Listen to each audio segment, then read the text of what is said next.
Assalamualaikum semuanya. Semoga kalian semua dalam keadaan sehat dan dilancarkan rezekinya. Amin ya robbal alamin.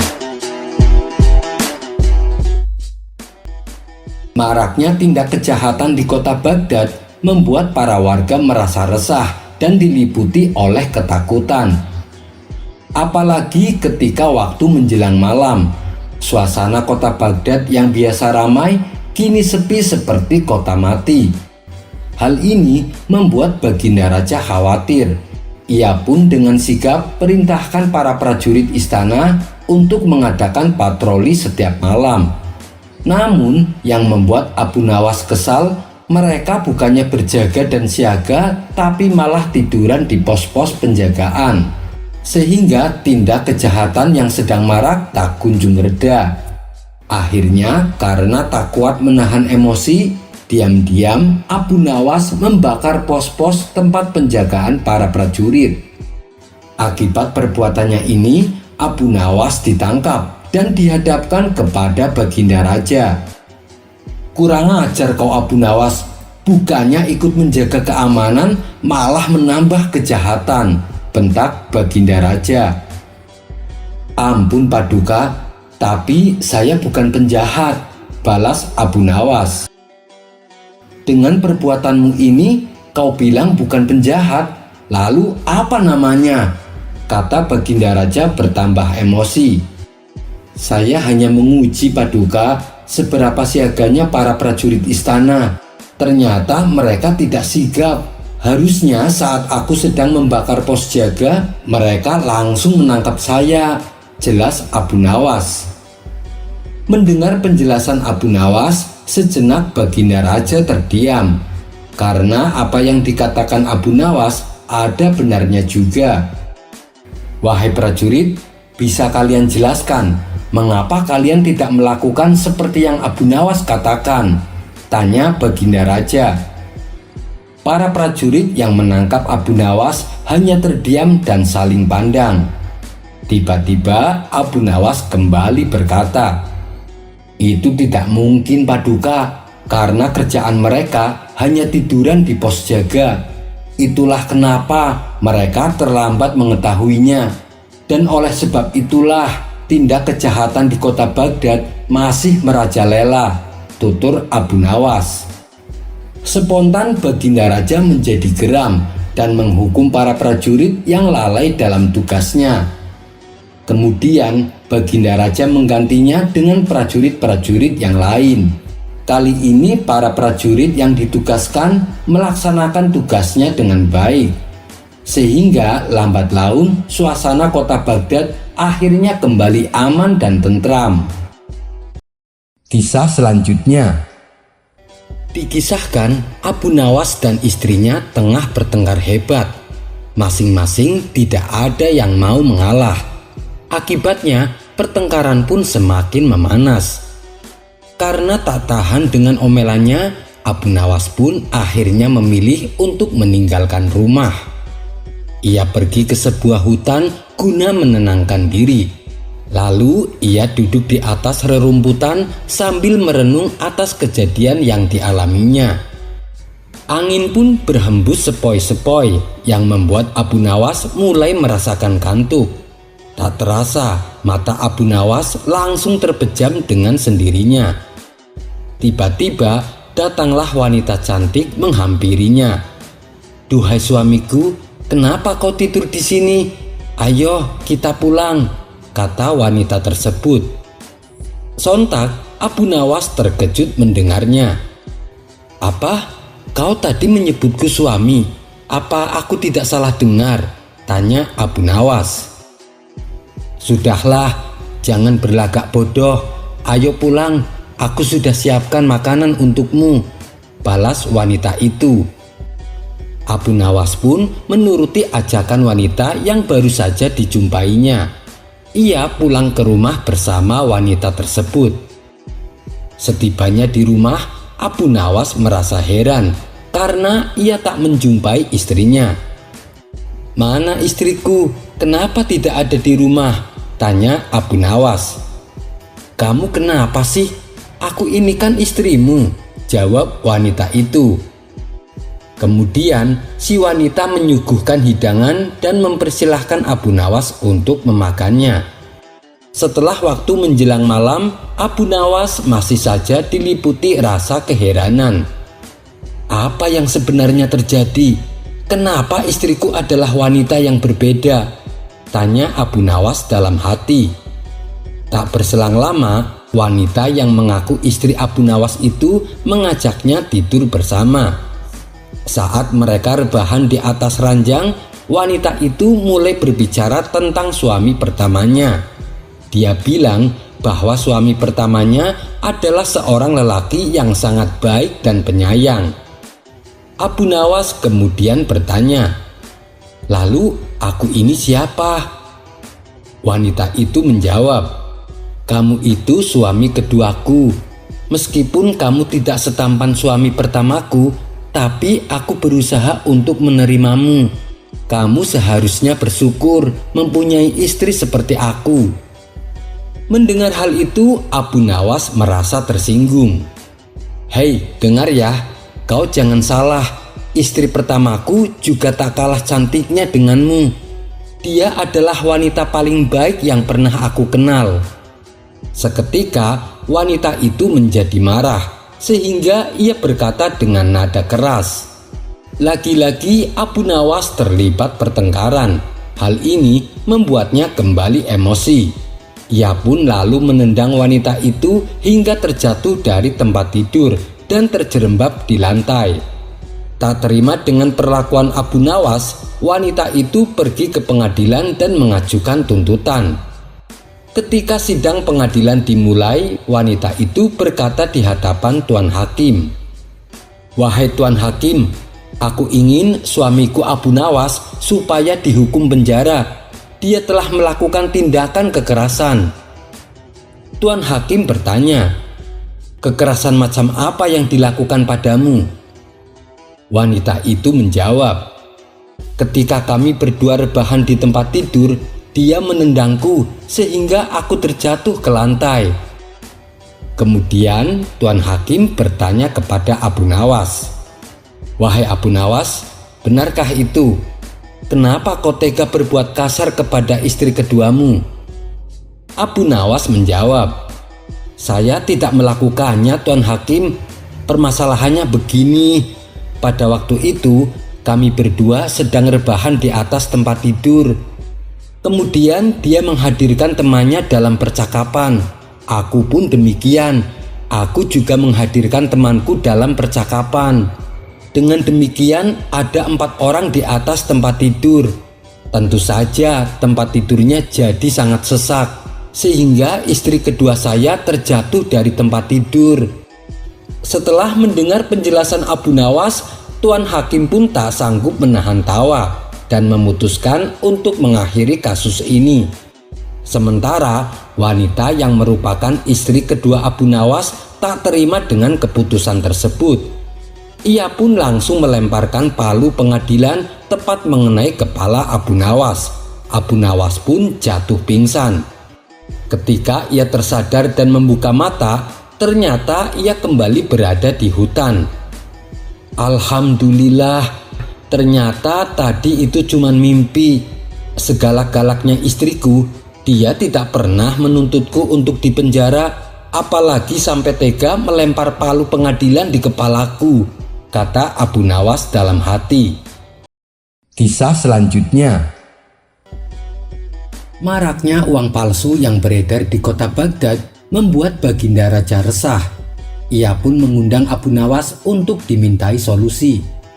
Walhasil, berkat saran dari Abu Nawas, beberapa pelaku pengedar uang palsu berhasil ditangkap. Akan tetapi, ada beberapa pelaku lain yang belum tertangkap dan masih mengedarkan uang palsu. Untuk kesekian kalinya, Abu Nawas kembali diundang ke istana untuk dimintai saran oleh Baginda Raja. Seringnya Abu Nawas bolak-balik ke istana, rupanya membuat salah seorang menteri tidak suka dengan keberadaan Abu Nawas. Kedekatannya dengan Baginda Raja membuat sang menteri merasa iri. Ia pun berencana menjebak Abu Nawas supaya dipenjara dalam waktu yang lama. Suatu hari, sang menteri mengumpulkan anak buahnya untuk bersekongkol mengatur rencana jahat. Kira-kira jebakan apa yang paling jitu agar Abu Nawas masuk ke dalam perangkapnya? Tanya sang menteri. Beberapa anak buahnya mengusulkan berbagai cara rencana busuk untuk menjebak Abu Nawas. Akan tetapi, semua jebakan yang diajukan ditolak oleh sang menteri. Jebakan-jebakan kalian mungkin bagi orang lain akan mudah tertipu, tapi tidak bagi Abu Nawas. Abu Nawas itu orangnya sangat cerdik, tidak mudah mengelabui Abu Nawas, kata sang menteri. Akhirnya untuk sementara waktu mereka menunda rencana jahatnya, dikarenakan belum menemukan solusi yang tepat. Saat pertemuan tersebut selesai, masing-masing dari mereka membubarkan diri dan pulang ke rumah masing-masing. Sementara sang menteri yang masih kebingungan berjalan pulang sambil memikirkan sebuah ide. Di tengah perjalanan, tiba-tiba sang menteri melihat sebuah kantong tergeletak di pinggir jalan. Ia pun memungutnya dan membuka isinya. Isinya uang, teriak sang menteri kegirangan. Namun setelah dicermati lebih lama, ternyata puluhan koin uang yang ditemukannya adalah koin uang palsu. Sang menteri pun merasa kecewa dibuatnya dan hendak membuang kembali kantong tersebut.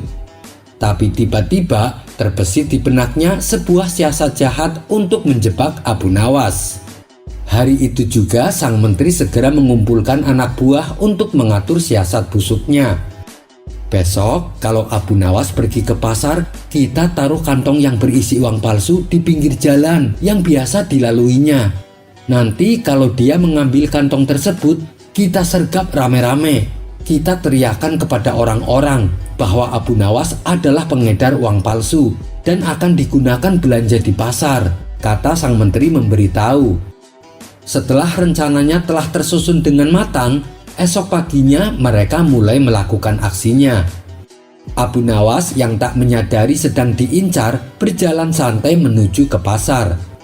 Hingga akhirnya ia menyusuri jalan yang biasa dilalui, di mana di tempat itu sudah dipasang jebakan. Sementara sang menteri dan anak buahnya bersembunyi tidak jauh dari tempat tersebut. Waduh, ada kantong tergeletak. Isinya apa ya? Ucap Abu Nawas kala melihat kantong jebakan sang menteri. Karena penasaran, ia pun mengambilnya dan membuka isi kantong itu. Isinya koin uang banyak sekali, tapi sepertinya uang palsu, pikir Abu Nawas. Kemudian ia melihat ke arah sekelilingnya. Matanya pun tertuju ke sebuah semak belukar, tempat sang menteri dan anak buahnya bersembunyi. Disitulah Abu Nawas mulai curiga kalau dirinya sedang dijebak. Bagaimana tuan? Apakah kita sergap Abu Nawas sekarang? Tanya anak buah sang menteri. Tunggu, sampai dia membawa kantong itu, baru kita sergap, jawab sang menteri. Namun Abu Nawas tak kalah cerdik. Ia segera berteriak, di mana teriakannya didengar oleh orang-orang yang kebetulan melintas di tempat itu. Lihatlah, aku berhasil menemukan pelaku pengedar uang palsu. Barang buktinya sudah ada di tanganku. Sontak orang-orang di sana berkerumun menghampiri Abu Nawas. Mana orangnya Abu Nawas? Ayo kita hajar rame-rame, tanya mereka. Para pelakunya sedang bersembunyi di semak belukar, jawab Abu Nawas. Mendengar teriakan Abu Nawas, sang menteri dan anak buahnya lari tunggang langgang meninggalkan tempat tersebut. Kurang ajar Abu Nawas, dia hampir membuat kita celaka, kata sang menteri kepada anak buahnya. Mereka pun akhirnya kapok menjebak Abu Nawas. Kisah selanjutnya. Pada suatu hari, Abu Nawas terlihat sibuk menyiapkan materi pelajaran untuk disampaikan kepada murid-muridnya. Setelah semuanya beres, ia pun segera berangkat menuju majelis tempat ia mengajar. Setibanya di sana, ternyata murid-muridnya sudah berkumpul di majelis menunggu kedatangan dirinya. Lalu kegiatan belajar pun langsung dimulai. Saat Abu Nawas tengah mengajar, Tiba-tiba datanglah seorang tamu dari jauh yang ingin bertemu dengannya. Terpaksa Abu Nawas pun menghentikan kegiatan mengajarnya untuk beberapa saat. Lalu ia berkata kepada murid-muridnya, "Anak-anak, saya tinggal dulu sebentar, ada tamu dari jauh. Teruskan belajar kalian, jangan ada yang berisik," kata Abu Nawas mewanti-wanti. Kemudian ia meninggalkan majelis untuk menemui tamunya. Tidak berapa lama setelah Abu Nawas pergi, suasana majelis tempat Abu Nawas mengajar menjadi gaduh oleh ulah para murid-muridnya yang pada bercanda. Namanya saja anak-anak. Ketika gurunya tidak ada di tempat, maka mereka memanfaatkannya untuk bermain di dalam majelis. Suasana gaduh yang semakin menjadi-jadi membuat Abu Nawas sangat terganggu, apalagi ia sedang ada tamu dari jauh. Abu Nawas pun segera mendatangi majelis untuk menasehati anak-anak didiknya. Mengetahui gurunya akan datang, mereka langsung pura-pura terdiam. Ada yang pura-pura baca buku, ada pula yang pura-pura sedang menghafal pelajaran. Abu Nawas lalu berdiri di hadapan anak-anak didiknya. "Kalian ditinggal sebentar saja, bukannya belajar malah bikin gaduh," kata Abu Nawas. "Nilai ulangan kalian hampir semuanya jelek, tapi kalian malah bercanda dan bermain seenaknya. Lalu apa tujuan kalian datang ke majelis ini?" tanya Abu Nawas. Suasana pun mendadak jadi hening seketika. Mereka semua menundukkan kepalanya. Tak ada yang berani menatap Abu Nawas. "Apakah kalian ingin seperti keledai yang bodoh? Ayo, siapa di antara kalian yang ingin seperti keledai yang bodoh? Silahkan maju ke depan dan berdiri," hardik Abu Nawas. Semua murid-muridnya terdiam. Mereka menatap satu sama lain seolah saling menyalahkan. Sudah, tak perlu saling menyalahkan. Saya tanya sekali lagi, siapa di antara kalian yang ingin seperti keledai yang bodoh? Silahkan maju ke depan dan berdiri. Tentunya tidak ada yang mau, bukan? Makanya belajar yang tekun, jangan banyak bermain, ucap Abu Nawas menasehati. Suasana majelis masih terasa hening untuk beberapa saat. Tiba-tiba dari arah pojok ada salah satu murid yang maju ke depan dan berdiri di samping Abu Nawas. Tingkah muridnya ini membuat Abu Nawas heran. "Kamu yakin ingin seperti keledai yang bodoh?" tanya Abu Nawas. "Saya tidak mau, Tuan Guru," jawab si murid. "Kalau tidak mau, kenapa kamu maju ke depan dan berdiri?" tanya Abu Nawas kembali. "Tadi Tuan Guru kan bilang orang yang berdiri di depan seperti keledai yang bodoh. Sedangkan yang saya lihat hanya Tuan Guru yang berdiri di depan. Saya tidak tega melihat Tuan Guru berdiri sendirian di depan. Makanya saya berdiri di sini untuk menemani Tuan Guru," kata si murid dengan polosnya. Mendengar penjelasan muridnya yang polos ini, wajah Abu Nawas langsung memerah menahan malu. Ia baru menyadari bahwa pilihan kata-kata yang diucapkan malah kembali pada dirinya sendiri. Ternyata pilihan kata-kataku salah, pikir Abu Nawas menyadari kekeliruannya. Kisah selanjutnya. Tampaknya Baginda Raja masih saja mencari cara agar dapat mengalahkan Abu Nawas. Kali ini Baginda Raja benar-benar ingin menghukum Abu Nawas. Karena memang akhir-akhir ini Abu Nawas sering membuat malu Baginda Raja bahkan di hadapan rakyatnya sendiri. Siasat apa ya supaya Abu Nawas bisa terjebak, pikir Baginda Raja dalam hati. Untuk beberapa lama Baginda Raja masih belum menemukan caranya. Akhirnya ia pun terpaksa meminta bantuan dari para menteri-menterinya. Tapi dari sekian banyak usulan para menterinya, tidak ada satupun yang menurut Baginda Raja berbobot. "Tipuan yang kalian usulkan sangat mudah dipecahkan. Jangankan Abu Nawas, saya sendiri bisa dengan mudah menebaknya," ujar Baginda Raja merasa tak puas. Tiba-tiba penasehat kerajaan berkata, "Ampun Paduka yang mulia, bukankah Paduka mempunyai batu lumpang yang retak? Suruh saja Abu Nawas menjahitnya." Mendengar itu, Baginda Raja langsung kegirangan. "Usulanmu bagus juga, saya setuju dengan ide kamu. Cepat panggil Abu Nawas kemari," titah Baginda Raja. Singkat cerita, datanglah Abu Nawas menghadap Baginda Raja. "Ampun beribu ampun Paduka yang mulia, ada gerangan apa Paduka memanggil hamba?" tanya Abu Nawas. "Saya ada tugas baru untuk kamu," jawab Baginda Raja. "Kalau boleh tahu, tugas apakah itu wahai Paduka yang mulia?" tanya Abu Nawas kembali. "Begini Abu Nawas, saya punya lumpang yang terbuat dari batu. Tapi sayang, lumpang tersebut kini retak dan terbelah jadi dua. Saya ingin kamu menjahit batu lumpang itu agar menyatu kembali," tutur Baginda Raja. Tubuh Abu Nawas mendadak berkeringat mendengar perintah tersebut. Wajahnya langsung berubah menjadi pucat. "Jebakan apa lagi ini? Mana ada batu bisa dijahit?" gerutu Abu Nawas dalam hati. "Hei Abu Nawas, kenapa kamu malah bengong? Saya kasih waktu sehari. Kalau kamu tidak bisa, kamu akan mendapatkan hukuman," gertak Baginda Raja. "Sekarang kamu pulang dan bawa batu lumpang yang retak ini," titah Baginda Raja. Setelah itu, Abu Nawas pun pamit untuk kembali ke rumahnya. Setibanya di rumah, Abu Nawas langsung pergi mengumpulkan batu-batu kecil yang serupa dengan batu lumpang tersebut. Keesokan harinya, Abu Nawas pergi menuju istana dengan membawa batu-batu kecil dan lumpang batu milik Baginda Raja. Setelah sampai di kerajaan, Baginda langsung bertanya, "Wahai Abu Nawas, apakah lumpang batunya sudah dijahit?" "Mohon ampun Paduka yang mulia, saya sudah mengumpulkan batu-batu kecil yang sama persis jenisnya dengan lumpang batu milik Paduka.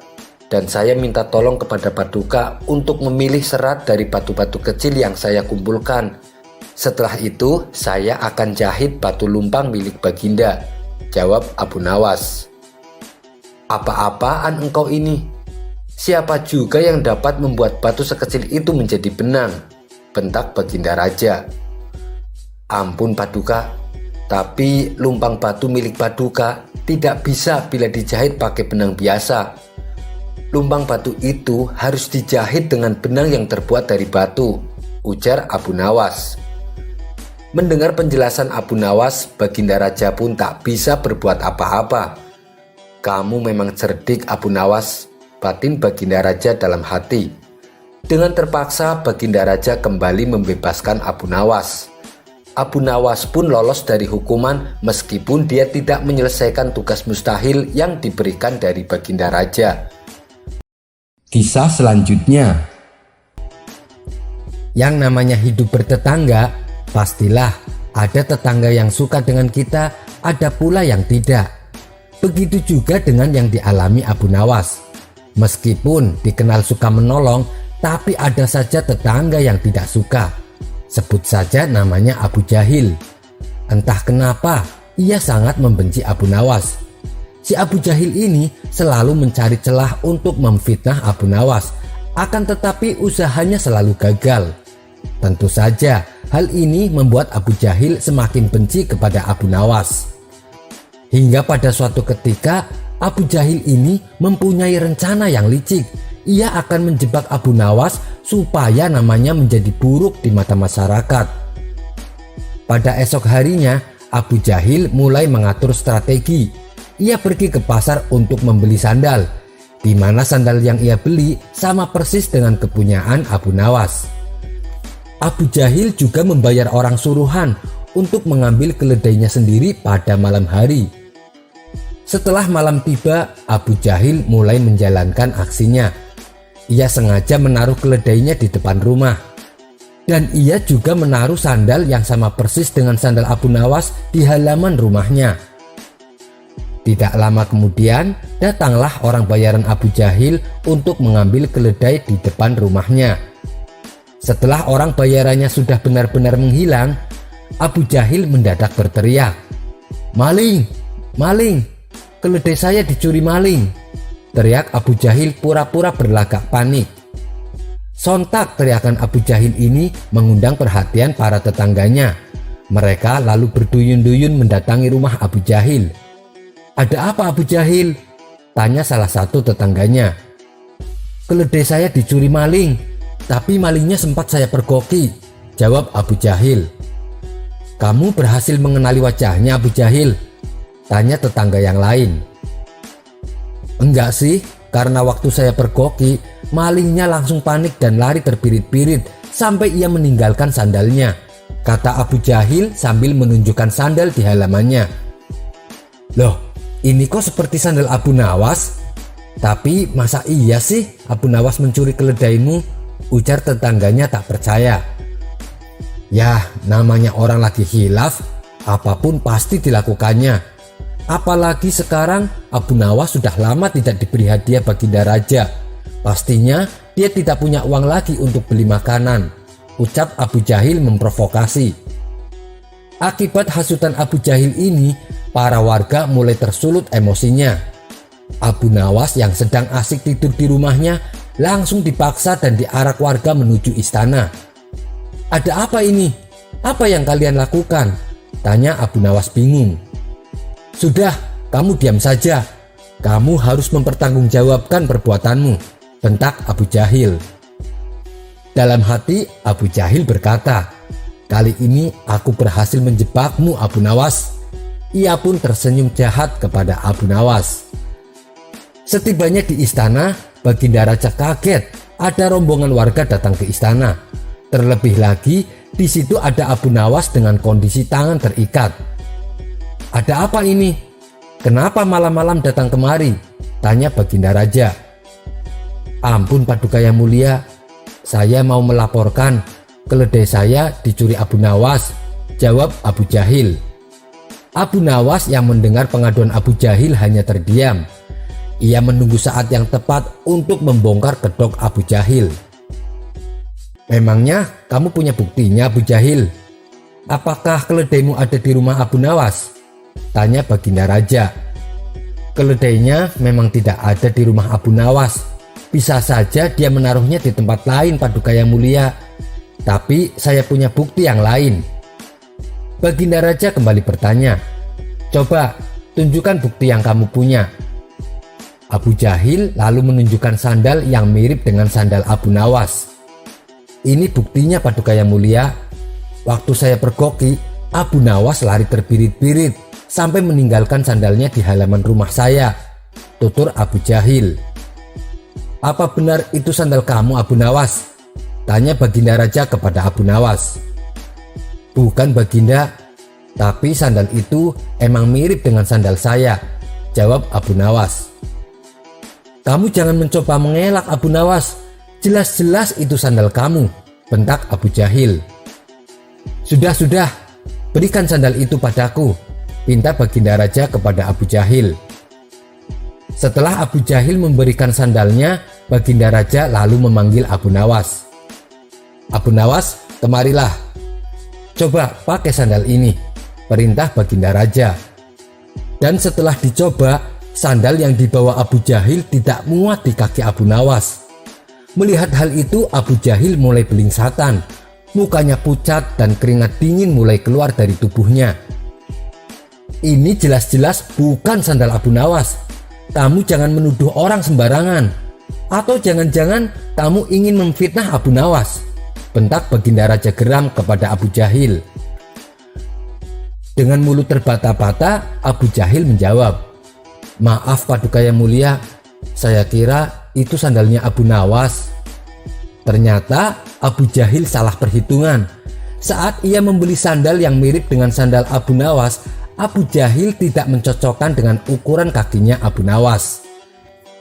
Di saat Abu Jahil mulai terbongkar rencana busuknya, Abu Nawas langsung melancarkan aksinya. "Begini Paduka yang mulia, sebenarnya Abu Jahil sudah berulang kali dia mencoba berbuat jahat, tapi rencananya selalu bisa saya gagalkan," tutur Abu Nawas. Perkataan Abu Nawas ini juga dibenarkan oleh warganya.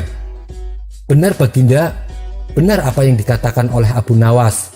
Dan kami sungguh sangat menyesal dan kecewa karena kali ini kami termakan hasutan Abu Jahil. Kami minta maaf Abu Nawas, ucap mereka. Abu Nawas pun memaafkannya karena pada dasarnya mereka hanya termakan hasutan Abu Jahil. Sementara Abu Jahil langsung dimasukkan ke dalam penjara atas perbuatan yang dilakukannya. Sekian dulu perjumpaan kita kali ini. Sampai bertemu lagi di kisah selanjutnya. Terima kasih yang sudah subscribe dan setia menonton channel ini. Wassalamualaikum warahmatullahi wabarakatuh. Kisah selanjutnya. Beberapa bulan belakangan ini, Baginda Raja terlihat sangat sibuk mengurusi segala permasalahan di negerinya, mulai dari masalah ekonomi, masalah pertahanan, dan keadilan untuk rakyatnya. Para pejabat istana yang sekiranya tidak becus bekerja langsung dipecat dan diganti dengan yang baru. Gebrakan Baginda Raja yang totalitas ini akhirnya membuahkan hasil. Ekonomi di negerinya menjadi stabil. Keadilan yang didapat rakyatnya juga memuaskan. Walhasil, negeri Baghdad pun menjadi makmur dan sejahtera. Setelah dirasa semuanya sudah beres, Baginda Raja pun merasa puas. Kemudian, ia menyempatkan waktunya menenangkan diri dari semua rutinitas. Dan tentu saja, Abu Nawaslah sosok yang tepat untuk menghibur sang raja. Wahai pengawal, undang Abu Nawas ke istana. Aku ingin mengajaknya makan, titah Baginda Raja kepada pengawal istana. Singkat cerita, datanglah Abu Nawas dan menghadap sang raja. Wahai Abu Nawas, bagaimana kabarmu? Ayo, silahkan duduk, sambut Baginda Raja. Tak berselang lama, setelah mereka berdua duduk, hidangan pun datang dan diletakkan di meja makan. Melihat ada ayam panggang, mendadak perut Abu Nawas keroncongan. Ia sudah tak sabar ingin segera melahapnya. Tiba-tiba kembali datang hidangan yang kedua, yaitu sayur sop ayam. Kemudian disusul dengan hidangan yang ketiga, yaitu ayam goreng dan ayam bakar. Mata Abu Nawas tampak tak berkedip melihat semua hidangan yang tersedia di meja makan. Baginda Raja yang menangkap tingkah Abu Nawas ini mencoba untuk menggodanya. Wahai Abu Nawas, sepertinya kamu sudah sangat lapar ya? Tanya Baginda Raja. Tidak Paduka, saya sih biasa saja. Justru hidangan ini yang sepertinya tidak betah berlama-lama di atas piring. Mereka seolah-olah ingin segera terbang masuk ke dalam perut saya, celetuk Abu Nawas. Baginda Raja pun seketika tertawa dengan jawaban konyol Abu Nawas. Hei Abu Nawas, kamu boleh memakan semua hidangan ini, tapi ada syaratnya, ujar Baginda Raja. Apa syaratnya Paduka? Tanya Abu Nawas tidak sabar. Berhubung menu hidangannya serba ayam, buatlah 2 pertanyaan sulit yang berhubungan dengan ayam, pinta Baginda Raja. Waduh, ada-ada saja Baginda Raja. Perut sudah keroncongan masih saja dikerjain, batin Abu Nawas. Setelah berpikir sejenak, Abu Nawas pun memulai dengan pertanyaan pertama. Baiklah Paduka, apa yang membedakan antara nama manusia dan nama ayam? Tanya Abu Nawas. Baginda Raja pun mencoba berpikir untuk menemukan jawaban, namun akhirnya ia menyerah. Itu pertanyaan sulit Abu Nawas, aku tak bisa menjawabnya. Beritahu aku apa jawabannya, pinta Baginda Raja. Bedanya adalah ketika manusia masih hidup, namanya banyak sekali. Ada Hasan, ada Harun, ada Ibrahim, dan masih banyak lainnya. Tapi ketika mati, namanya hanya menjadi satu, yaitu almarhum. Sedangkan ayam, ketika masih hidup, namanya cuma satu, yaitu ayam. Tapi ketika meninggal, namanya menjadi banyak. Ada ayam panggang, ayam bakar, ayam goreng, dan masih banyak lainnya, jelas Abu Nawas. Spontan, Baginda Raja pun tertawa mendengarnya. Bagus, bagus. Sekarang berikan saya pertanyaan yang kedua, balas Baginda Raja. Apa nama bagian ayam yang tidak pakai ayam? Tanya Abu Nawas. Itu sih gampang Abu Nawas, jawabannya adalah paha, kata Baginda Raja dengan cepat. Paha? Ya paha ayam, ujar Abu Nawas. Kalau begitu, tulang Abu Nawas, jawab Baginda Raja. Tulang? Ya tulang ayam, balas Abu Nawas. Bagaimana kalau sayap? Jawab Baginda Raja terus mencoba. Sayap juga sayap ayam? Jawaban Paduka salah semua, kata Abu Nawas. Ya sudah Abu Nawas, aku menyerah. Apa jawabannya?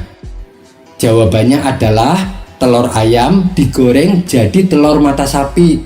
Tidak mungkin kan disebut telur mata ayam, jelas Abu Nawas. Untuk kesekian kalinya, Baginda Raja kembali tertawa. Mereka berdua pun akhirnya mulai menyantap hidangan.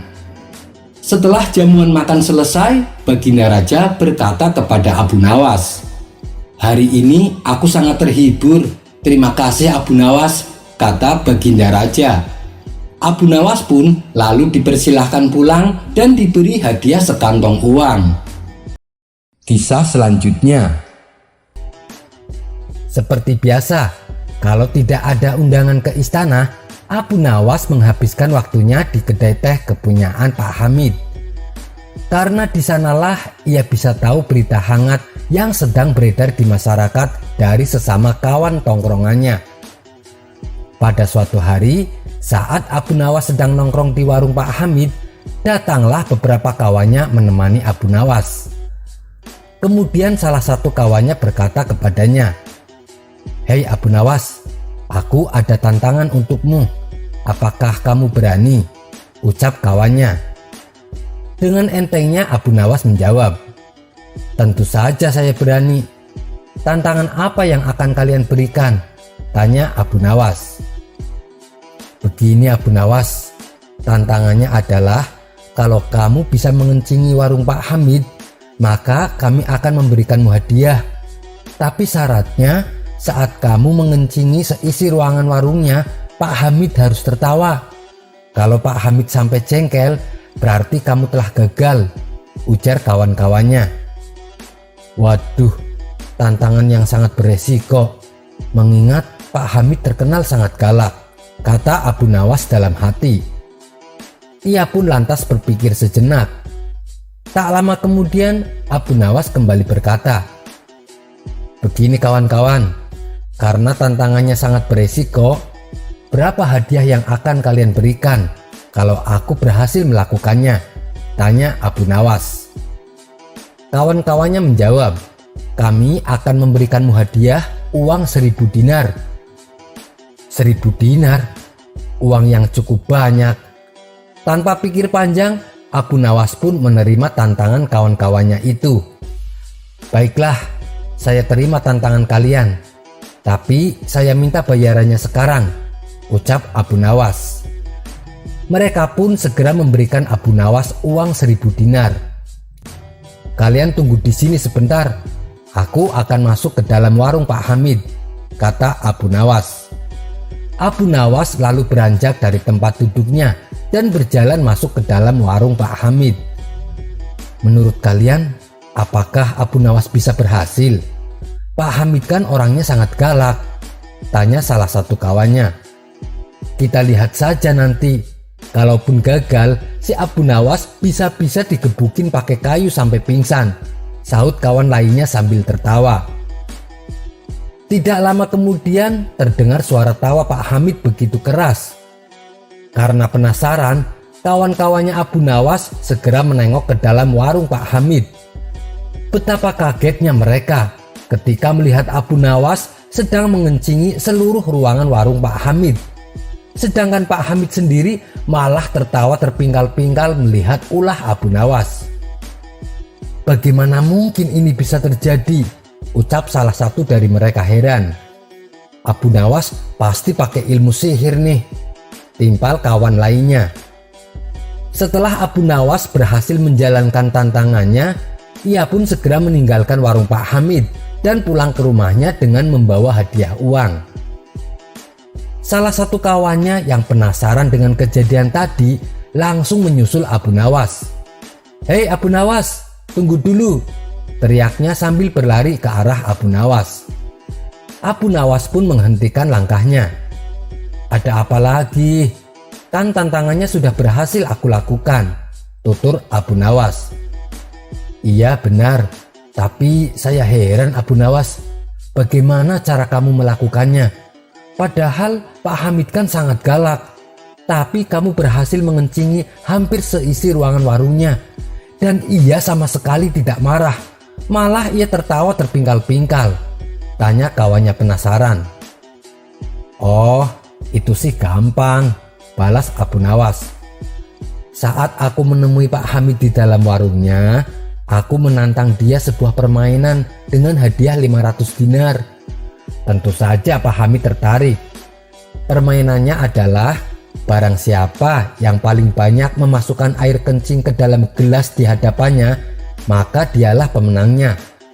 Lalu saya dan Pak Hamid menaruh gelas di hadapannya masing-masing. Giliran pertama adalah Pak Hamid. Ia kencing fokus ke arah gelas di hadapannya. Tentu saja gelasnya terisi banyak oleh air kencing. Lalu tibalah giliran saya. Saya kencing ke sana kemari tak tentu arah. Hampir seisi ruangan saya kencingi, kecuali gelas yang ada di hadapanku." Melihat hal itu, Pak Hamid pun tertawa terpingkal-pingkal karena ia merasa bakal memenangkan lomba dan mendapatkan hadiah 500 dinar. Dan memang kenyataannya Pak Hamidlah pemenangnya. Lalu aku berikan dia 500 dinar. Sedangkan sisa 500 dinarnya lagi aku bawa pulang, kata Abu Nawas menjelaskan. "Oh alah, otakmu memang cerdik Abu Nawas," ucap kawannya sambil geleng-geleng kepala. Kisah selanjutnya. Dikisahkan ada seorang pemuda yang tak mempercayai adanya alam akhirat. Menurutnya itu hanyalah sebuah omong kosong. Si pemuda sangat berhasrat sekali ingin mengajak debat siapa saja yang meyakini adanya alam akhirat. Hingga pada suatu ketika saat si pemuda nongkrong di warung, ia melihat Abu Nawas tengah duduk bersama kawan-kawannya.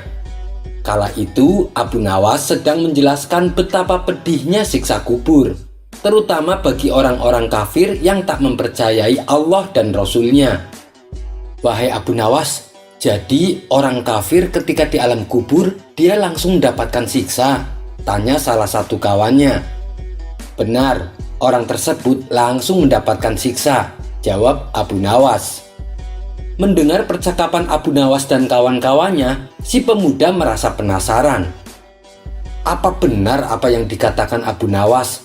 Saya ingin membuktikannya," kata si pemuda dalam hati. Ia pun segera meninggalkan warung dan pergi menuju pemakaman orang kafir. Sesampainya di sana, si pemuda mendekati salah satu makam dan menempelkan telinganya ke tanah kuburan. Namun setelah sekian lama, si pemuda tak mendengar apapun. "Dasar Abu Nawas, ia pandai sekali berdusta. Pantesan ia banyak disukai orang. Bualannya terdengar sangat meyakinkan," batin si pemuda. Di saat itulah terbesit di benaknya untuk mempermalukan Abu Nawas. "Ini saat yang tepat untuk mengajaknya berdebat. Akan aku permalukan dia di depan orang-orang," ucap si pemuda. Maka ia pun langsung beranjak dari pemakaman dan kembali menuju warung untuk menemui Abu Nawas dan kawan-kawannya.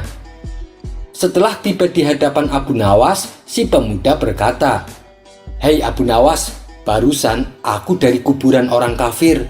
Kau bilang katanya orang kafir di alam kubur mereka disiksa oleh malaikat. Tapi aku sama sekali tidak mendengar apapun. Tidak ada suara tangisan ataupun jeritan. Ceritamu tentang siksa kubur hanyalah dongeng semata Abu Nawas, tidak bisa dibuktikan." Mendengar perkataan si pemuda yang tiba-tiba sempat membuat Abu Nawas terkejut. "Wahai anak muda, kemarilah, duduklah bersama kami, biar nanti saya jelaskan," ajak Abu Nawas sambil tersenyum. Si pemuda pun mendekati Abu Nawas dan duduk tepat di sampingnya. "Jadi kamu tidak percaya adanya akhirat?" tanya Abu Nawas. "Aku sama sekali tidak percaya." "Coba buktikan kalau akhirat itu ada," tantang si pemuda. "Jadi kamu juga tidak percaya dengan adanya siksa kubur?" tanya Abu Nawas kembali. "Tentu saja aku tidak percaya. Kan tadi sudah aku bilang, aku barusan dari kuburan orang kafir yang katanya sedang disiksa. Tapi aku sama sekali tidak mendengar teriakan mereka," jawab si pemuda. "Wahai anak muda, ada yang perlu kamu ketahui, bahwa antara alam dunia, alam kubur, dan alam akhirat itu dimensinya beda-beda, tidak mungkin bergabung menjadi satu," terang Abu Nawas. "Itu sih hanya alasanmu saja, Abu Nawas, karena kamu tidak bisa membuktikan ucapanmu," balas si pemuda. "Baiklah, saya akan bertanya kepadamu. Apakah kamu pernah tidur di samping kawanmu? Dan dalam tidurmu, kamu memimpikan sesuatu?" tanya Abu Nawas. "Iya, saya pernah." "Memangnya kenapa?" jawab si pemuda. "Ketika kamu bermimpi sesuatu yang menakutkan, misalnya kamu dikejar oleh ular raksasa. Saat itu kamu sangat ketakutan, bahkan sampai teriak minta tolong sambil berlari dengan sekencang-kencangnya. Apakah kawanmu yang sedang duduk di sampingmu mendengar teriakanmu? Apakah kawanmu bisa mengetahui kalau kamu sedang merasakan ketakutan yang amat sangat? Justru yang kawanmu tahu ketika melihatmu, dia menganggap kamu sedang tertidur pulas. Padahal waktu itu kamu sedang ketakutan dan butuh pertolongan. Itulah contoh gambaran saat kamu mendatangi kuburan orang kafir. Yang kamu lihat, mereka terlihat begitu tenang, padahal mereka sedang mengalami siksaan yang begitu dahsyat," kata Abu Nawas menjelaskan. Mendengar hal itu, si pemuda pun hanya terdiam. Dalam hati ia membenarkan apa yang diterangkan oleh Abu Nawas. Kisah selanjutnya. Di masa kecil Nabi Isa pernah dituduh melanggar hari Sabat karena dianggap telah membuat penipuan, di mana hari tersebut menurut Bani Israel adalah hari suci, hari yang dikhususkan untuk beribadah. Di hari Sabat atau hari Sabtu tidak diperbolehkan melakukan aktivitas pekerjaan berupa apapun. Kisah ini berawal ketika Nabi Isa kecil bersama teman-teman sebayanya sedang bermain-main di tepian sungai. Kemudian Nabi Isa membuat burung-burung yang terbuat dari tanah liat. Ajaibnya, burung tersebut bisa hidup dan berterbangan. Lalu teman-temannya mencoba membuat burung seperti yang dilakukan oleh Nabi Isa, namun mereka tak berhasil. Kawan-kawan Nabi Isa ini kemudian berlari dan mengadu kepada orang tuanya masing-masing. Hingga sampailah berita itu ke telinga para pemuka agama. Mereka pun lalu berkata, perbuatan itu tidak dibenarkan karena dilakukan pada hari Sabat. Mereka pun pergi ke sungai menemui Nabi Isa yang sedang duduk-duduk. Kepadanya mereka bertanya, di mana gerangan burung-burung tanah liat itu? Sebagai jawabannya, Nabi Isa menunjuk ke arah burung-burung yang telah selesai dibuatnya. Dan burung-burung itu pun terbang pergi. Kemudian berkatalah salah satu dari pemuka agama, dia tidak melanggar hari Sabat, sebab bukan dia yang membuat burung-burung itu. Mustahil anak kecil dapat membuat burung yang bisa terbang. Salah satu dari mereka menimpali, itu keterampilan yang sangat mengagumkan, aku akan mempelajarinya. Bukan, itu bukan keterampilan, itu adalah tipuan, sahut lainnya. Dengan demikian, Nabi Isa tidak dianggap melanggar hari Sabat karena keahliannya itu tidak bisa diajarkan kepada orang lain. Perihal penipuan, para pemuka agama berpendapat, sebagaimana layaknya anak-anak, mereka telah menipu diri sendiri, sebab mereka tidak mengetahui maksud dari pembuatan burung-burung itu. Lebih lanjut, dikisahkan pada suatu hari, Nabi Isa sedang berada di tempat tukang kayu yang bernama Yusuf. Nabi Isa melihat ada salah satu potongan papan kayu yang dirasa kependekan. Kemudian ia menariknya. Dan entah bagaimana, kayu itu dengan cara tertentu menjadi lebih panjang. Ketika kisah ini terdengar oleh khalayak ramai, sebagian dari mereka berkata, "Yang ia lakukan itu mukjizat. Niscaya anak ini akan menjadi orang suci." Wallahu a'lam bishawab. Kisah selanjutnya dikisahkan ketika Nabi Isa berkumpul bersama murid-muridnya, mereka menyatakan rasa penasaran tentang seberapa besar kapal Nabi Nuh. Kemudian para muridnya ini berkata kepada Nabi Isa, "Pertemukanlah kami dengan orang-orang yang menyaksikan kapal Nabi Nuh dan dapat memberitahu kamu tentang hal itu." Nabi Isa pun menuruti permintaan murid-muridnya. Nabi Isa lalu mengajak mereka pergi ke sebuah bukit. Setibanya di sana, Nabi Isa mengambil segenggam tanah dan bertanya kepada murid-muridnya, "Kalian tahu apa ini?" Mereka menjawab, "Tidak, wahai Nabiullah." Nabi Isa lantas menjelaskan, "Ini adalah kuburan anak Nabi Nuh yang bernama Ham." Beliau kemudian memukul tanah tersebut dengan tongkatnya. "Bangkitlah dengan izin Allah," seru Nabi Isa. Tiba-tiba muncul sosok dari dalam tanah, seorang lelaki yang sudah tua dengan rambut beruban. Dia adalah Ham, putra Nabi Nuh. Setelah muncul dari permukaan tanah, ia menggoncang-goncangkan debu-debu tanah yang mengotori kepalanya. Nabi Isa bertanya, "Apakah kau meninggal dengan keadaan tua seperti ini?" Ham menjawab, "Tidak, aku meninggal saat masih muda." Nabi Isa kembali berkata, "Ceritakanlah tentang kapal Nabi Nuh." Ham membalas, "Panjangnya 1200 hasta dan lebarnya 600 hasta. Di dalamnya terdapat 3 lantai. Lantai 1 untuk para binatang ternak, lantai 2 untuk manusia, dan lantai yang ketiga untuk burung-burung. Ketika kotoran hewan menjadi berlebihan, Allah mengilhami Nabi Nuh untuk menggelitik ekor gajah. Dia pun melakukannya. Keluarlah seekor babi jantan dan babi betina.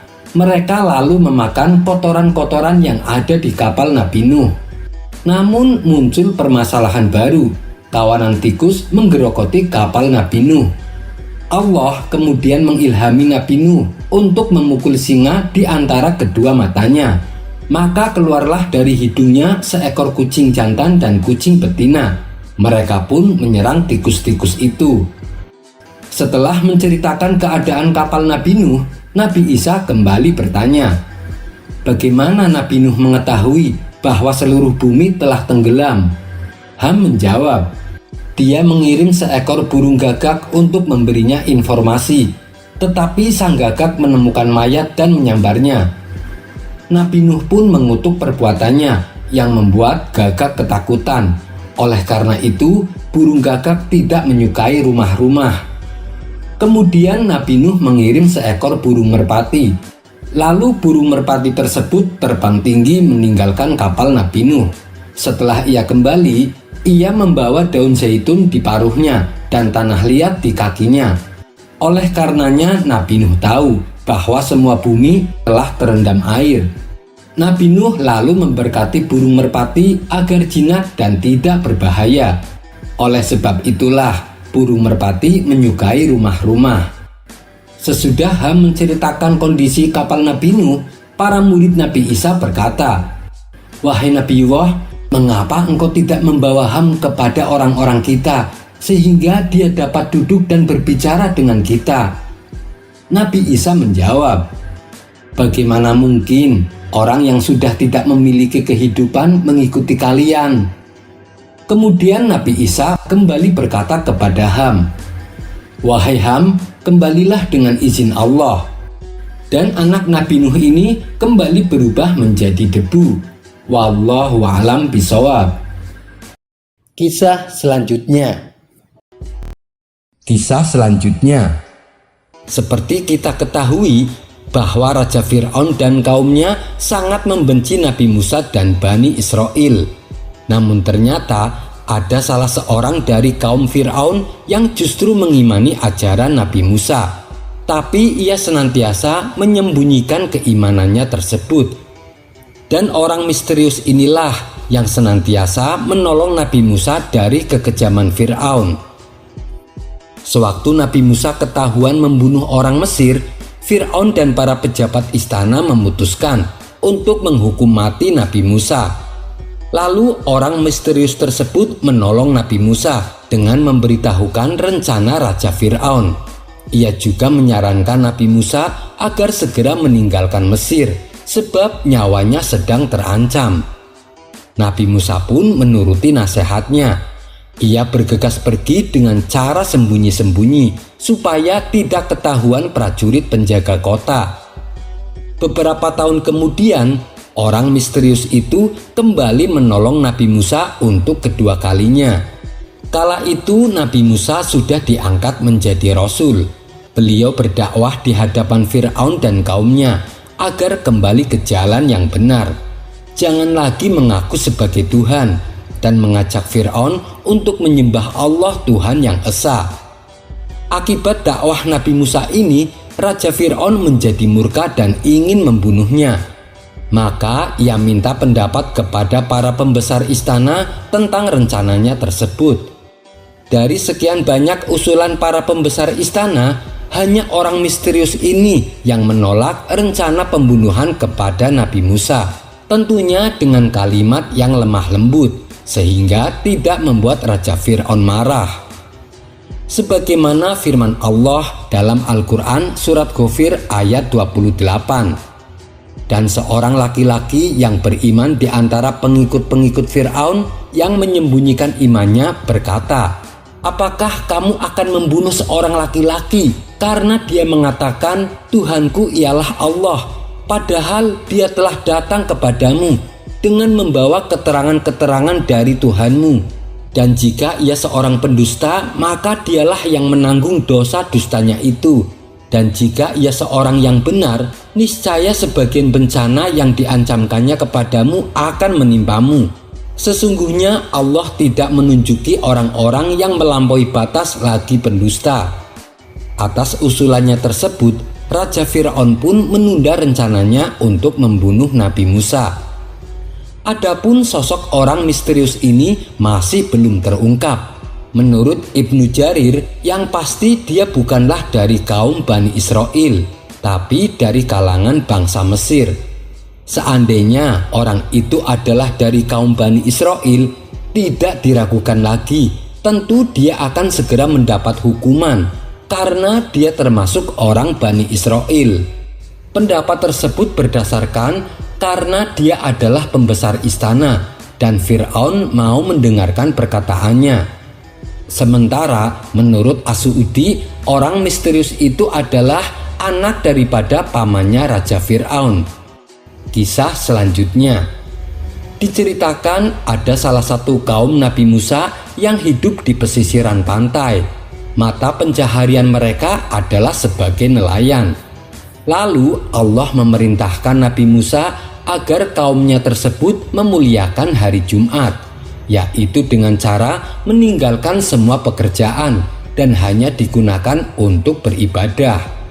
Tapi mereka menawar supaya diganti hari Sabtu saja, sebab menurut mereka Allah menyelesaikan penciptaan alam semesta pada hari Sabtu. Nabi Musa lalu menyampaikan kepada Allah tentang keinginan kaumnya itu, dan Allah pun mengabulkan permintaan tersebut. Akhirnya ditetapkanlah bagi mereka hari Sabtu sebagai hari yang hanya diperuntukkan untuk beribadah. Pada mulanya mereka masih berpegang dengan ajaran Taurat dalam menghormati hari Sabtu. Waktu itu mereka diharamkan melakukan usaha dalam bentuk apapun. Kemudian Allah menguji mereka.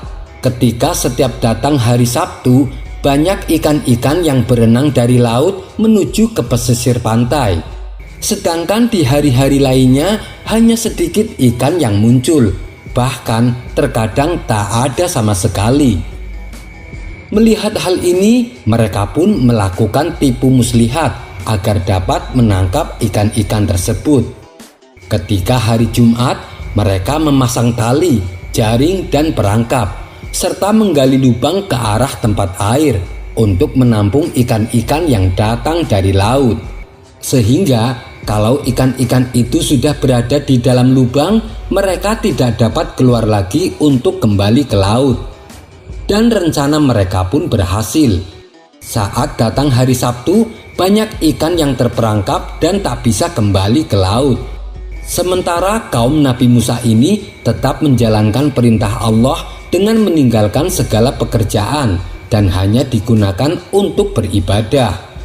Barulah setelah lewat hari Sabtu, mereka mengambil ikan-ikan tersebut yang sudah terperangkap di dalam lubang. Sekilas seakan mereka tidak melanggar perintah, tapi itu adalah sebuah tipu muslihat untuk mencoba mengelabui Tuhannya. Akibat perbuatan mereka, Allah menjadi murka dan melaknat mereka. Karena perbuatan yang mereka lakukan adalah sebuah tipu muslihat yang diharamkan. Oleh karenanya, Allah mengutuk mereka dengan merubahnya menjadi kera dan babi. Wallahu a'lam bishawab.